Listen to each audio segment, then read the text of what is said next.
Shalom Bapak Ibu Saudara yang terkasih, puji nama Tuhan, sungguh suatu sukacita buat kita untuk boleh kembali berada di rumah Tuhan. Puji Tuhan, kita sore hari ini mau menaikkan setiap pujian kita, penyembahan kita di hadapan Tuhan. Mari kita mau satukan hati, kita mau berdoa. Terima kasih Tuhan, Engkau Allah yang baik, Engkau Allah yang mengasihi kami ya Bapa. Kami sungguh beruntung kami punya Allah seperti Engkau Tuhan. Karena itu Tuhan, sore hari ini kami mau naikkan setiap syukur kami kepadamu Tuhan. Kami mau naikkan setiap penyembahan, pujian kami hanya buat Engkau Tuhan. Sebab kami tahu Engkau Allah yang dahsyat, Engkau Allah yang luar biasa bagi setiap kami. Pemeliharaanmu, penyertaanmu sempurna bagi kami Tuhan. Terima kasih Bapa, terima kasih. Dan kami percaya ketika kami datang di dalam hadirat Tuhan, Engkau akan memulihkan setiap kami. Yang sakit Tuhan sembuhkan, yang susah Tuhan hiburkan, yang kekurangan Tuhan berikan kelimpahan ya Bapa. Terima kasih Tuhan Yesus, terima kasih. Kami mau sungguh-sungguh bersuka cita di hadapan Tuhan sore hari ini. Hanya di dalam nama Tuhan Yesus Kristus yang percaya bahwa Tuhan itu baik, katakan sama-sama amin. Terima kasih Tuhan. Mari kita mau bersyukur buat setiap kebaikan Tuhan dalam hidup kita. Allah yang sudah melakukan perkara-perkara yang besar dan dahsyat dalam hidup kita.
setiap kita.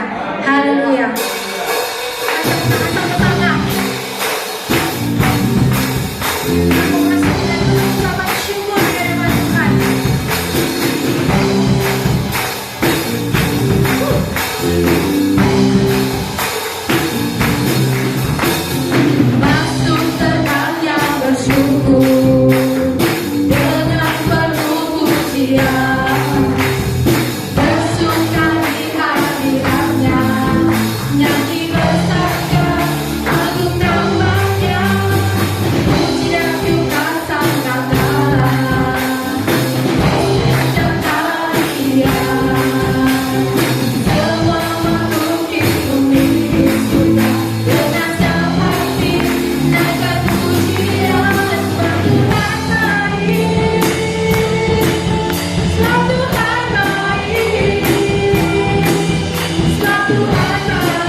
siapkan hati kita. Kita percaya bahwa firman-Nya menjadi rema dalam kehidupan kita. Haleluya.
firman-Mu ya Tuhan.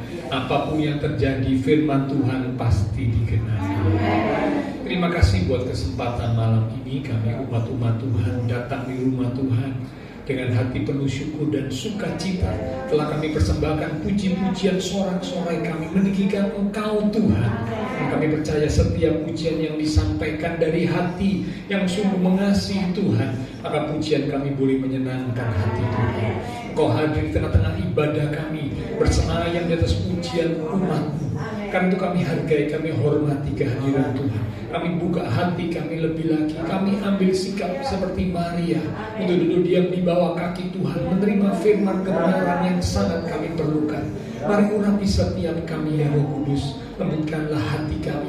Beri kami hati yang rendah, hati seorang hamba, hati yang haus, hati yang rindu, telinga seorang murid, sehingga ketika benih firman Tuhan ditaburkan, sungguh benih firman Tuhan itu boleh tertanam, berakar, bertumbuh dan berbuah di dalam hidup kami, sehingga hidup kami semakin diubahkan, bahkan iman rohani kami semakin bertumbuh dewasa seperti yang Tuhan mau. Roh Kudus, atas hamba-Mu yang terbatas, mari urapi hamba-Mu. Taruh pikiran dan perkataan Kristus pada diri hamba-Mu. Dalam Engkau yang berkata-kata melalui mulut bibir hamba-Mu, sampaikan satu bagi setiap kami saat ini. Kami umat-umat Tuhan siap untuk menerimanya. Di dalam nama Tuhan Yesus Kristus, semua yang siap diberkati dengan firman Tuhan bersama kita berkata amin. Silakan kembali oleh saudaranya. Shalom. Oke, ya. Setelah sekian lama memakai masker, akhirnya sekarang sudah tidak pakai masker, jadi kalau ngomong bisa lebih bebas, ya. Jemaat Tuhan juga dipersilakan, kalau yang sehat, tak apa, ya, tidak pakai masker. Tapi yang kata ada yang mungkin kurang sehat, menggunakan masker itu akan jauh lebih baik dan lebih bijak. Oke, nah sore malam ini kita akan belajar kebenaran firman Tuhan. Judul perenungan firman Tuhan pada sore atau malam ini adalah penentu kemenangan di dalam pertandingan iman. Sekali lagi, judul perenungan firman Tuhan malam ini adalah penentu kemenangan di dalam pertandingan iman. Nah, Bapak Ibu Saudara, perjalanan kita mengiring Tuhan ketika kita hidup di dunia ini digambarkan itu seperti ada di sebuah pertandingan. Karena itulah judul perenungan firman Tuhan, saya berkata penentu kemenangan dalam pertandingan iman. Karena ternyata perjalanan kehidupan kita mengiring Tuhan, mengikut Tuhan, itu digambarkan seperti sebuah pertandingan. Mari kita akan lihat ayatnya. Kita baca dari 1 Timotius pada pasal yang ke-6. 1 Timotius pada pasal yang ke-6 di ayat yang ke-12. 1 Timotius pada pasal yang ke-6 di ayat yang ke-12. Saya akan bacakan, demikian firman Tuhan. Bertandinglah dalam pertandingan iman yang benar. Ada kata pertandingan iman yang benar. Itulah yang Bapak Ibu Saudara saya jalani dalam mengiring Tuhan. Dan rebutlah hidup yang kekal. Untuk itulah engkau telah dipanggil dan telah engkau ikrarkan ikrar yang benar di depan banyak saksi. Amin. Jadi Bapak Ibu Saudara, Paulus menggambarkan perjalanan kehidupan orang percaya dalam mengiring Tuhan itu seperti sebuah pertandingan. Karena itulah Paulus berkata, bertandinglah dalam pertandingan iman. Dan ini wajib. Semua kita yang mengiring Tuhan wajib mengikuti pertandingan iman itu. Tidak bisa kita berkata, saya tidak mau Pak, saya tidak mau masuk dalam pertandingan iman. Tidak bisa, wajib. Ya, masa Pak semua anak Tuhan diwajibkan dalam pertandingan iman? Iya, ayatnya ada. Ayo kita lihat sebentar ya. Ibrani 12 di ayat yang pertama. Ibrani 12 di ayat yang pertama. Ini bukti bahwa semua anak Tuhan wajib ikut pertandingan iman. Tidak bisa menolak, tidak bisa. Ibrani 12 ayat yang pertama. Karena kita mempunyai banyak saksi bagaikan awan yang mengelilingi kita, marilah kita menanggalkan semua beban dan dosa yang begitu merintangi kita dan berlomba dengan tekun Berlomba berarti bertanding dengan tekun dalam perlombaan, dalam pertandingan yang sudah perhatikan diwajibkan bagi kita. Wajib. Jadi perlombaan pertandingan iman itu wajib bagi setiap anak Tuhan. Ya, jadi kita nggak bisa menolak, kita nggak bisa berkata saya nggak mau masuk dalam pertandingan iman, nggak bisa. Semua anak Tuhan yang mengiring Tuhan, dia wajib ikut dalam pertandingan iman. Dan tentu ketika kita berada dalam pertandingan iman itu, kita rindu untuk kita bisa menjadi pemenang. Orang yang menang dalam pertandingan iman adalah orang yang bisa sampai ke garis akhir, bisa mencapai garis akhir, garis finish dengan baik. Contohnya siapa? Dia adalah Paulus. Ya, di 2 Timotius 4 pada ayat yang ke-7. Ya, 2 Timotius 4 ayat yang ke-7. Di situ Paulus berkata, "Aku telah mengakhiri pertandingan yang baik." Itulah pertandingan iman. Diakhiri oleh Paulus dengan baik. Aku telah mencapai garis akhir, garis finish, dan aku telah memelihara iman. Sekarang telah tersedia bagiku mahkota kebenaran yang akan dikaruniakan kepadaku oleh Tuhan, hakim yang adil pada harinya. Tetapi bukan hanya kepadaku, melainkan juga kepada semua orang yang merindukan kedatangannya. Ternyata pemenang dalam pertandingan iman itu adalah orang yang bisa mencapai garis akhir. Ya, itulah yang dikatakan sebagai pemenang. Ya, saya percaya Bapak Ibu Saudara dan saya tentu rindu jadi pemenang-pemenang di dalam pertandingan iman.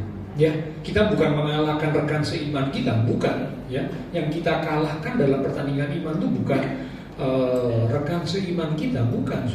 Tetapi pertandingan iman yang sedang kita jalani, yang kita kalahkan itu adalah iblis, keduniawian, hawa nafsu kedagingan. Itu yang kita kalahkan, itu yang kita perangi untuk kita bisa mencapai garis akhir dengan baik. Nah, apakah yang menentukan, hal-hal apakah yang menentukan seorang umat Tuhan bisa mengalami kemenangan dalam pertandingan iman? Ini yang akan kita belajar. Ya, di dalam pertandingan, jikalau kita ingin menjadi pemenang, maka ada hal-hal yang perlu kita perhatikan supaya kita bisa menjadi pemenang dalam pertandingan iman tersebut. Ya, setidaknya ada 3 hal yang perlu kita perhatikan. Apa saja itu? Ayo kita lihat. Filipi pasal yang ketiga. Filipi pada pasal yang ketiga, di ayat yang ke-12 sampai dengan ayat yang ke-14. Filipi 3 ayat 12 sampai 14. 3 hal ini ada tertulis dalam ayat-ayat ini. Demikian firman Tuhan. Bukan seolah-olah aku telah memperoleh hal ini atau telah sempurna, melainkan aku mengejarnya. Kalau aku dapat juga menangkapnya, karena aku pun telah ditangkap oleh Kristus Yesus. Saudara-saudara, aku sendiri tidak menganggap bahwa aku telah menangkapnya, tetapi ini yang kulakukan. Sudah perhatikan kalimat yang berikut ya. Aku melupakan apa yang telah di belakangku. Ini yang pertama. Lalu kemudian, dan mengarahkan diri kepada apa yang di hadapanku. Ini yang kedua. Dan berlari-lari kepada tujuan. Ini yang ketiga. Untuk memperoleh hadiah, yaitu panggilan surgawi dari Allah dalam Kristus Yesus. Paulus menuliskan ada 3 hal yang perlu diperhatikan. Kalau Bapak Ibu Saudara saya rindu untuk jadi pemenang dalam pertandingan iman. Ingat, pemenang dalam pertandingan iman adalah seorang anak Tuhan yang bisa mencapai garis akhir dengan baik. Sekali lagi, bisa mencapai garis akhir dengan baik. Kita nggak tahu kapan garis akhir hidup kita, nggak ada yang tahu. Ya, puji Tuhan kalau dikasih kesempatan oleh Tuhan umurnya panjang, mungkin sampai 85 sampai 90 tahun, puji Tuhan. Wah, berarti garis akhirnya masih panjang. Tapi ada yang garis akhirnya ya itu mungkin di umur pertengahan, di umur 40-an, itu sudah tidak ada, sudah dipanggil pulang oleh Tuhan. Ada juga yang masih sangat muda, di usia masih 20-an atau bahkan belasan usia remaja, sudah dipanggil pulang oleh Tuhan, garis akhir. Menjadi pertanyaan, kalau waktu Tuhan memanggil kita pulang, kita berada sampai pada garis akhir dengan baik atau tidak? Kita tetap memelihara iman kita atau tidak? Karena itulah ya yang Tuhan inginkan, supaya kita boleh jadi pemenang di dalam pertandingan iman. Oke, sekarang kita akan belajar 3 hal penting yang menentukan kemenangan seorang umat Tuhan di dalam pertandingan iman. Yang pertama, Paulus berkata, aku melupakan apa yang ada di belakangku. Kata melupakan ini bicara tentang memori, daya ingat, memori yang ada di pikiran kita. Semua kita nih ya pasti punya memori, punya daya ingat, ya, punya kenangan di masa lalu. Ada hal-hal di masa lalu yang perlu kita lupakan. Karena itu Paulus bilang, aku melupakan apa yang telah di belakangku. Ada hal-hal di masa lalu yang perlu, bahkan harus kita lupakan. Apa saja itu Pak? Beberapa contoh ya, hal-hal di masa lalu yang harus kita lupakan. Kegagalan. Semua orang pernah gagal ya. Siapa orang yang tidak pernah gagal? Tidak ada. Semua orang pernah mengalami kegagalan. Memang kegagalan menjadi sebuah pembelajaran buat kita, supaya jangan jatuh dalam hal yang sama. Tetapi ketika kita mengalami kegagalan, janganlah membuat kita tinggal terus dalam kegagalan, lalu kita jadi terpuruk, kita jadi kehilangan semangat, kita jadi putus asa, tidak lagi merasa punya harapan. Orang yang seperti ini tidak akan bisa jadi pemenang dalam pertandingan iman. Karena itu lupakan kegagalan. Orang yang terus berada mengingat dalam kegagalan, dia tidak akan bisa menatap dan menggapai hari depan. Tidak akan bisa. Dia tidak akan bisa menjadi pemenang dalam pertandingan iman. Tidak akan bisa. Selain kegagalan, hal yang lain yang perlu dilupakan adalah kesalahan orang lain. Ya, sekali lagi, kesalahan orang lain. Siapa yang tidak pernah berbuat salah? Tidak ada. Orang di sekitar kita semua pernah lakukan kesalahan. Bahkan diri kita juga pernah lakukan kesalahan. Memang Alkitab mencatat tidak ada yang benar. Tidak ada seorang pun yang tidak pernah salah. Tidak ada. Yang tidak pernah salah itu cuma satu, Tuhan Yesus. Jadi manusia pun Tuhan Yesus tidak pernah salah. Tapi yang lain, bahkan semua tokoh Alkitab yang ditulis di Alkitab, mereka pun juga pernah salah. Abraham pernah salah, Daud pernah salah. Ya, semua tokoh-tokoh Alkitab yang ditulis itu juga pernah salah. Nah, ketika orang-orang di sekitar kita melakukan kesalahan khususnya kepada kita ya, merugikan kita, mengecewakan kita, bahkan mungkin menyakiti atau melukai kita, bagaimanakah respon kita? Apakah kita menyimpan kesalahan itu? Kita mengingat dan terus menyimpan kesalahan itu. Bahkan ada yang berkata begini, sampai mati aku tidak akan lupa kesalahanmu kepadaku. Sampai mati aku tidak akan pernah lupa apa yang kau perbuat menyakiti aku. Aku tidak akan pernah lupa. Wah, kalau ada umat Tuhan yang berprinsip seperti itu, saya pastikan tidak akan bisa menjadi pemenang di dalam pertandingan iman. Tidak akan bisa. Karena orang yang menyimpan kesalahan, dia tidak akan bisa mendapat pengampunan dari Tuhan. Amin. Firman Tuhan berkata, siapa yang mengampuni kesalahan orang lain, Bapa di surga juga akan mengampuni kesalahan orang itu. Tapi siapa yang tidak mengampuni kesalahan orang lain, Bapa di surga juga tidak akan mengampuni kesalahan orang tersebut. Ya, jadi betapa penting untuk kita belajar melupakan kesalahan orang lain dengan memaafkan, mengampuni orang yang bersalah kepada kita. Ingat dalam doa Bapa kami, ya, itu salah satu kalimat yang diajarkan Tuhan Yesus dalam doa Bapa kami. Ya Bapa, ampunilah kesalahan kami seperti kami juga mengampuni orang yang bersalah kepada kami. Ya, jadi lupakan kegagalan, lupakan kesalahan orang lain. Satu lagi yang perlu dilupakan, perbuatan baik yang pernah kita lakukan. Sekali lagi, perbuatan baik yang pernah kita lakukan. Itu mesti dilupakan. Kalau nggak dilupakan, satu ketika kita ini bisa jadi kecewa. Saya mengambil contoh ya, diri saya ini ya, saya berbuat baik kepada si A. Lalu saya ingat terus, oh aku sudah lakukan perbuatan baik kepada si A.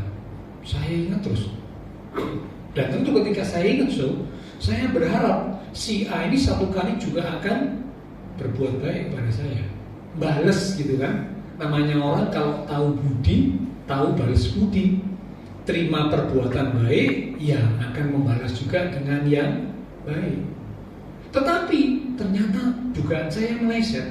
Si A yang pernah dapat pertolongan dari saya, yang pernah mendapat perbuatan baik dari saya, ternyata satu ketika melakukan yang jelek, yang jahat, yang buruk buat saya. Wah, hati saya jadi kecewa, Ya, mulai saya berkata ya, wah ini orang nggak tahu balas budi, ini orang nggak ngerti perbuatan baik yang pernah aku tabur, ya, ini orang ya yang bucikling, ya, orang yang sudah, hati saya jadi sakit, Karena apa? Saya ingat perbuatan baik yang pernah saya lakukan, kok dibalas dengan yang tidak baik. Memang Alkitab berkata kita harus berbuat baik. Bahkan satu ayat berkata jangan jemu-jemu berbuat baik. Jadi berarti harus terus tabur yang baik, harus terus lakukan yang baik, harus terus berbuat baik. Tetapi ketika kita sudah berbuat baik, lupakan perbuatan baik yang sudah kita lakukan, supaya hati kita tidak kecewa, hati kita tidak diliputi dengan amarah. Kalau kita lakukan perbuatan baik, satu ayat berkata, ayo kita lihat ya, Kolose pasal 3 di ayat yang ke-23 sampai 24. Ini satu pesan yang penting kalau kita sudah berbuat baik. Kolose 3 ayat 23 sampai 24. Apapun juga yang kamu perbuat, termasuk menabur perbuatan baik ya, menolong orang lain dan sebagainya. Apapun juga yang kamu perbuat, perbuatlah dengan segenap hatimu seperti untuk Tuhan dan bukan untuk manusia. Kamu tahu bahwa dari Tuhanlah kamu akan menerima bagian yang ditentukan bagimu sebagai upah. Kristus adalah Tuhan dan kamu hambanya. Jadi kalau saudara nabur perbuatan baik kepada seseorang, memang benar kelihatannya secara manusia kan kita berbuat kepada manusia ya. Tapi firman Tuhan berkata perbuatlah seperti untuk Tuhan. Memang secara manusia kita lihat kita berbuat kepada manusia yang lain, tapi jangan lakukan itu untuk manusia, lakukan itu untuk Tuhan. Manusia itu tidak balas yang baik kepada kita, tidak masalah. Mengapa? Karena ayat ini berkata yang menentukan memberi upah itu adalah Tuhan. Ya, nangkep sudah sekarang ya. Jadi karena itu lupakan perbuatan baik yang pernah kita lakukan kepada siapapun. Saudara pernah tabur perbuatan baik, ya sudah. Saudara selesai berbuat, ya sudah, lupakan. Lakukan itu seperti untuk Tuhan dan bukan untuk manusia. Orang yang terus mengingat perbuatan baik yang pernah dilakukan, dia akan kecewa, dia akan marah, dan dia akan jadi penghalang. Orang ini tidak akan bisa jadi pemenang dalam pertandingan iman. Ya, jadi itulah sebabnya Paulus berkata, aku melupakan apa yang telah di belakangku. Ya, jadi hal yang pertama yang penting yang menentukan kemenangan di dalam pertandingan iman yang pertama adalah perhatikan memori, ingatan kita. Ada yang harus dilupakan, kegagalan di masa lalu, ya, kesalahan orang lain, bahkan juga perbuatan baik yang pernah kita lakukan. Tapi ada juga memang hal yang tidak boleh dilupakan, hal yang harus selalu kita ingat. Kita ingat Tuhan, jangan melupakan Tuhan. Beberapa waktu yang lalu saya sampaikan firman kebenaran tentang jangan melupakan Tuhan. Ya, ingat terus tentang Tuhan, ingat terus tentang kebaikan Tuhan. Seperti tadi pujian berkata, sebab Tuhan baik. Nah, ingat terus akan kebaikan Tuhan. Dan juga tidak kalah penting, ingat kebaikan sesama kita. Ya, jadi kalau kejelekan sesama jangan diingat, diampuni, dilupakan. Tapi kalau kebaikan sesama diingat, kalau kita bisa mengingat kebaikan sesama kita, kita akan tambah mengasihi sesama kita. Contohnya, suami ingat kebaikannya istri, suami jadi tambah mengasihi istri. Istri ingat kebaikannya suami, maka istri akan semakin mengasihi suami. Betul kan? Tapi sebaliknya, kalau istri ingat jeleknya suami, semakin lama semakin benci. Suami ingat jeleknya istri, semakin lama semakin benci. Yang jelek dilupakan, diampuni. Yang baik yang diingat, jadi tambah mengasihi. Ya, oke. Jadi yang pertama, perhatikan memori kita, ingatan kita. Ada hal-hal yang harus dilupakan.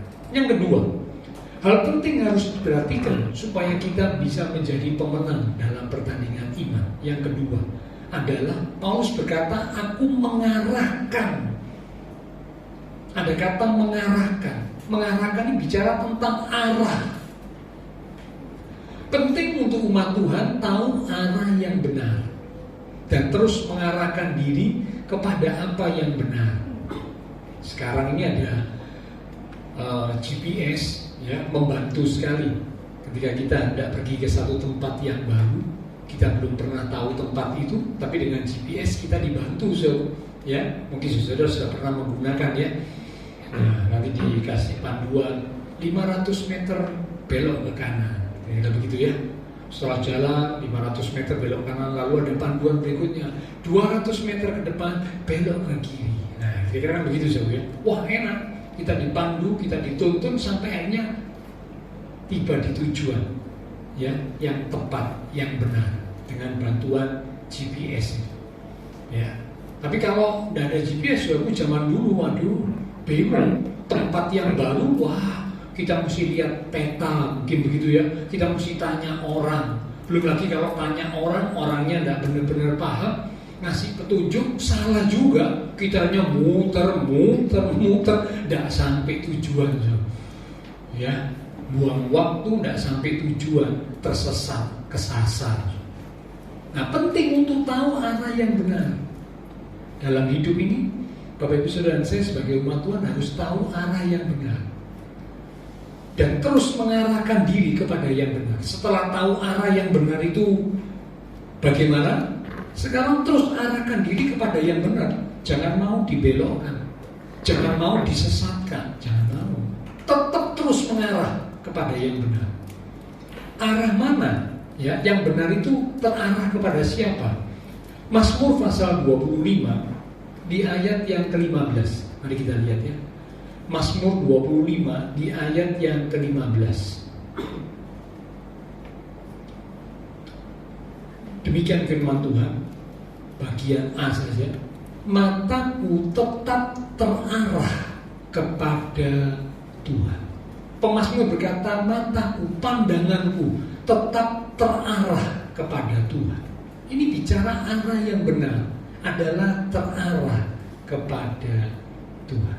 Itulah sebabnya pemazmur juga memberikan nasihat kepada anaknya, kepada Salomo. Di 1 Tawarikh pasal 22 ayat 19, saya bacakan sebentar, ya. 1 Tawarikh 22 ayat 19, Daud berkata menasihati Salomo anaknya, maka sekarang arahkanlah hati dan jiwamu untuk mencari Tuhan Allah. Ini nasihat orang tua kepada anak. Arahkanlah hatimu, jiwamu untuk mencari Tuhan. Daud bisa memberi nasihat supaya anaknya mengarahkan hati kepada Tuhan, karena Daud juga mengarahkan hatinya kepada Tuhan. Tidak mungkin orang tua bisa memberi nasihat supaya anak mengarahkan hati kepada Tuhan kalau orang tuanya sendiri tidak mengarahkan hati kepada Tuhan. Tidak mungkin bisa. Ya, jadi mari biarlah kita belajar untuk tetap mengarahkan pandangan kita dengan arah yang benar, terarah kepada Tuhan senantiasa. Banyak orang yang gagal dalam hidup ini bukan karena kurang kemampuan. Enggak, kemampuannya hebat, tapi gagal. Banyak juga yang gagal bukan karena kurang keberanian. Enggak. Jadi punya kemampuan, punya keberanian, tapi gagal. Mengapa? Karena ternyata mereka tidak memiliki arah pada tujuan yang benar. Kemampuannya hebat, ya, keberaniannya luar biasa, tapi tidak punya arah yang benar, sehingga akhirnya gagal. Ya, jadi karena itu hal yang kedua yang perlu kita perhatikan kalau Bapak Ibu Saudara dan saya rindu jadi pemenang dalam pertandingan iman, perhatikan arah supaya jangan sampai kita tersesat, jangan sampai kita melenceng dari apa yang Tuhan mau. Yang ketiga sekarang, yang terakhir. Jadi yang pertama, perhatikan memori kita, ingatan kita. Ada hal yang perlu dilupakan, jangan disimpan. Itu jadi penghalang untuk kita jadi pemenang dalam pertandingan iman. Lalu kemudian yang kedua, perhatikan arah. Arahnya harus benar supaya tidak tersesat sampai pada tujuan yang benar. Yang ketiga, yang terakhir, Paulus berkata di Filipi tadi dikatakan, aku berlari-lari. Kata berlari-lari itu berarti tidak santai, melainkan ada sebuah perjuangan. Berlari-lari berarti ada sebuah usaha, ada sebuah perjuangan. Dalam salah satu konsep tentang kehidupan dikatakan hidup itu adalah perjuangan. Ya, dan saya percaya bahwa saudara yang sudah menjalani kehidupan sekian lama pasti setuju ya, dalam menjalani hidup ini dibutuhkan perjuangan. Semua kita ya membutuhkan perjuangan dalam menjalani hidup ini. Nah, ketika kita mau menjadi pemenang dalam pertandingan iman, maka kita harus berjuang dengan sungguh-sungguh. Kitab Yudas pada ayat yang ketiga, Yudas cuma satu pasal ya. Yudas ayat yang ketiga dikatakan, saudara-saudaraku yang kekasih, sementara aku bersungguh-sungguh berusaha menulis kepada kamu tentang keselamatan kita bersama, aku merasa terdorong untuk menulis ini kepada kamu dan menasihati kamu supaya, kita perhatikan kalimat yang berikut ini, supaya kamu tetap berjuang. Sekali lagi, tetap berjuang atau terus berjuang. Untuk apa? Untuk mempertahankan iman yang telah disampaikan kepada orang-orang kudus. Dikatakan tetap, terus berjuang. Jadi tidak boleh berhenti, so. Ya, jangan sampai di waktu yang lalu kita sudah berjuang lalu kita berhenti. Tidak boleh. Perjuangan itu baru berhenti ketika kita pulang ke rumah Bapa di surga. Selama belum pulang di rumah Bapa di surga, so, masih tinggal di dunia, harus terus berjuang. Tuhan Yesus pun berkata, ya, dalam Lukas 13 di ayat 24. Kita lihat sebentar ya. Lukas 13 di ayat yang ke-24. Di situ dikatakan, jawab Tuhan Yesus kepada orang-orang di situ, berjuanglah. Sekali lagi, berjuanglah untuk masuk melalui pintu yang sesat itu. Cukup sampai situ. Berjuanglah. Tuhan berkata berjuang. Pintu yang sesat ini bicara tentang surga, bicara tentang hidup yang kekal. Berjuanglah. Dalam perjuangan memang ada harga yang harus dibayar. Namanya orang berjuang, saudara ya, ada pengorbanan, ada harga yang harus dibayar. Tetapi setelah kita tahu kalau kita rindu untuk jadi pemenang dalam pertandingan iman, maka kita harus terus berjuang. Berjuang dan berjuang. Nah, mengapa kita harus terus berjuang? Tuhan sudah memberikan firman-Nya, dikatakan berjuanglah, terus berjuang, tetap berjuang. Ya. Satu ayat berkata, mengapa kita harus terus berjuang? Kalau kita ingin meraih janji dari Tuhan, maka kita harus terus berjuang.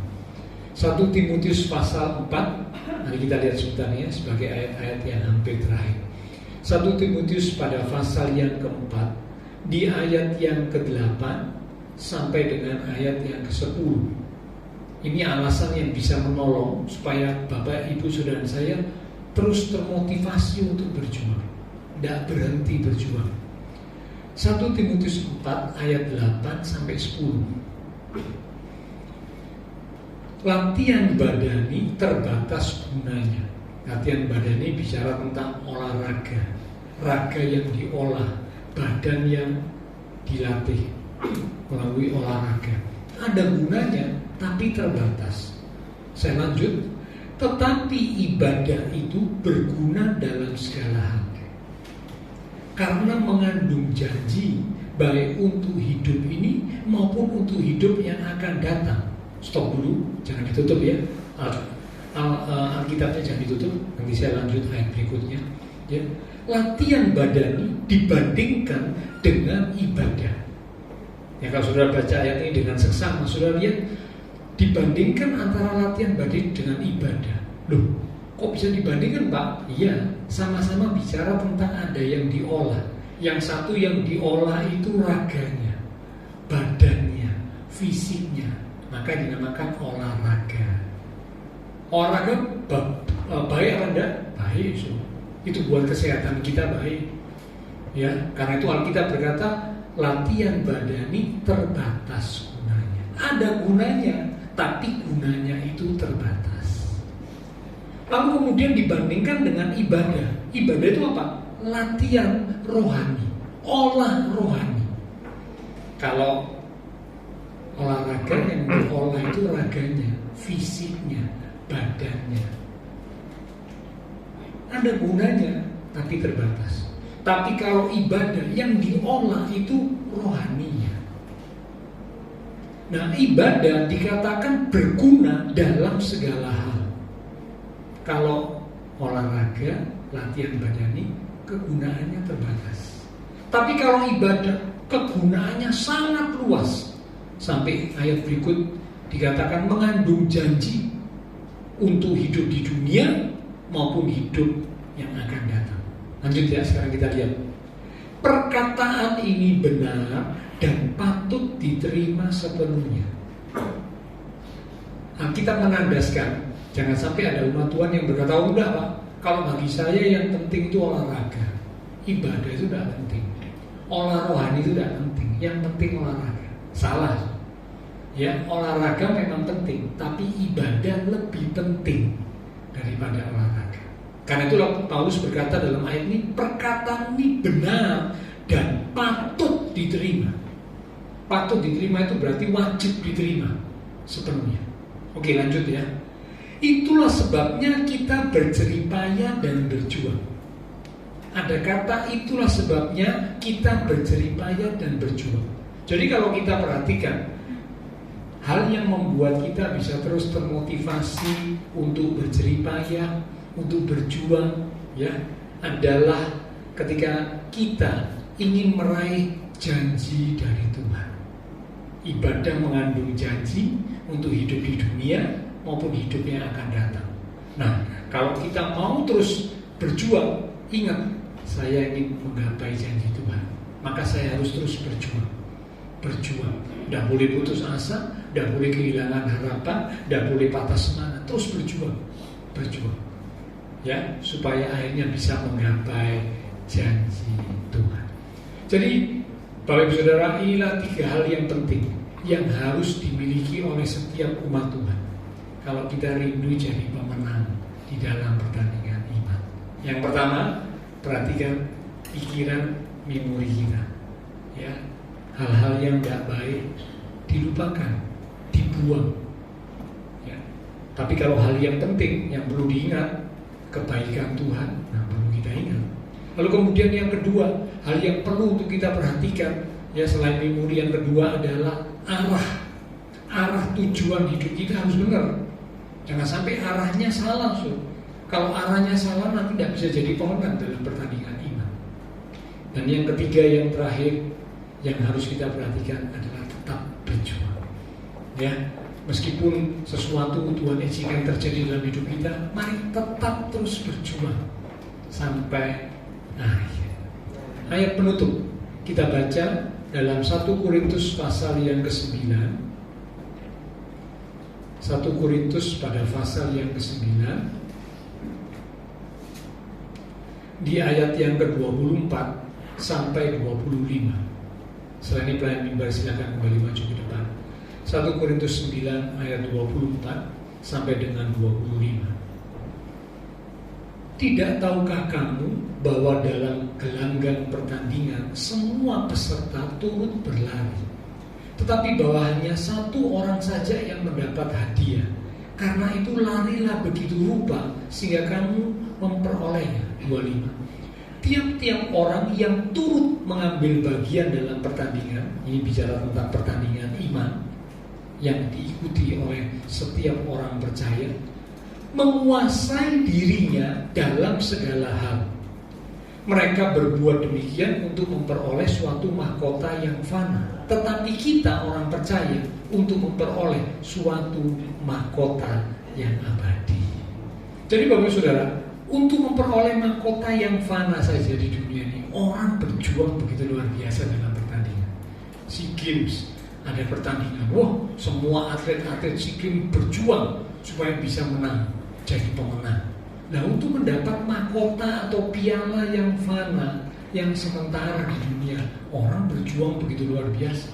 Nah, kita umat-umat Tuhan seharusnya berjuang lebih lagi dari para atlet. Mengapa? Karena kita akan menerima mahkota yang kekal yang Tuhan sediakan buat setiap kita yang bisa terus bertahan dalam iman sampai akhir kehidupan. Amin. Bila firman Tuhan boleh jadi berkat untuk kita sekalian, mari pelayan mimbar silakan maju ke depan. Lewat satu pujian kita akan katakan, Yesus, Engkaulah kebenaran yang menyelamatkan aku. Engkau memberikan aku hidup dan pengharapan. Karena itu aku mau tetap menyembah-Mu, aku mau tetap memandang-Mu, Tuhan. Yesus, Kau kebenaran yang menyelamatkanku. Kau memberikanku hidup dan pengharapan.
Tapi Tuhan, biarlah Engkau terus mengingatkan firman yang sudah kami terima.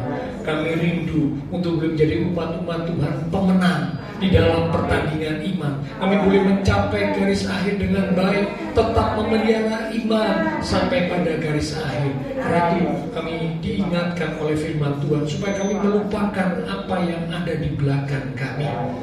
Lalu kami mengarahkan diri kepada apa yang ada di hadapan kami, punya arah yang benar, dan kami berlari-lari, berjuang terus sampai akhir kehidupan kami untuk terus bisa mempertahankan dan memelihara iman kami.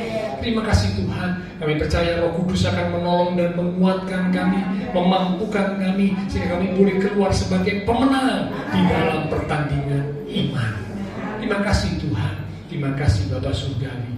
Hamba berdoa untuk setiap jemaat-jemaat Tuhan, dalam Engkau memberkati setiap jemaat-jemaat Tuhan, diberkati di dalam iman rohani, semakin bertumbuh, semakin dewasa di dalam Tuhan, diberkati di dalam kehidupan keluarga, rumah tangga, menikmati suasana surga, diberkati di dalam usaha pekerjaan, di dalam studi sekolah, di dalam kesehatan. Bahkan Engkau berjanji menyediakan masa depan yang indah penuh dengan pengharapan.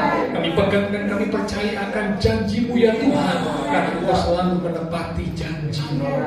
Terima kasih Tuhan, terima kasih Bapa Surgawi. Semua yang sudah melayani persembahan yang dipersembahkan, apapun yang dilakukan setiap umat-umat Tuhan, karena mengasihi Tuhan, Allah sumber segala berkat akan memberkati kembali dan memakai hidup kami untuk kami boleh lebih lagi memuliakan Tuhan. Kami berdoa buat teman-teman seiman kami yang tidak bisa hadir. Mungkin ada mereka yang sakit, Engkau jamah, pulihkan kekuatan, kesehatan, kesembuhan di dalam nama Tuhan Yesus Kristus. Oleh bidur Tuhan Yesus, yang sakit disembuhkan, yang lemah dikuatkan, yang susah dihiburkan, yang sedang menghadapi masalah, pergumulan, kesulitan, biarlah mereka tetap percaya, menanti-nantikan Tuhan. Dan kami yakin Engkau akan menyatakan pertolongan-Mu tepat pada waktunya. Terima kasih Tuhan Yesus. Kami berdoa memberkati bangsa negara kami Indonesia, pemimpin-pemimpin bangsa kami, kota kami Surabaya, bahkan juga tetangga lingkungan sekitar gereja Tuhan. Memberkati setiap jemaat Tuhan yang berulang tahun sepanjang minggu ini. Dengan pertambahan usia, biarlah membawa kami semakin dekat Tuhan, semakin cinta Tuhan, semakin sungguh-sungguh di dalam Tuhan. Terima kasih Tuhan, terima kasih. Setelah selesai ibadah, kami akan berpisah satu dengan yang lain, kembali ke aktivitas kami masing-masing. Biarlah segala berkat, anugerah, damai, sukacita yang melimpah dari Allah Bapa Surgawi, kasih Tuhan Yesus Kristus, dan persekutuan dengan kuasa Roh Kudus akan terus memimpin menuntun langkah kehidupan setiap kita. Itu terus mulai kita sekarang, mulai malam ini sampai Maranatha Tuhan Yesus datang kembali.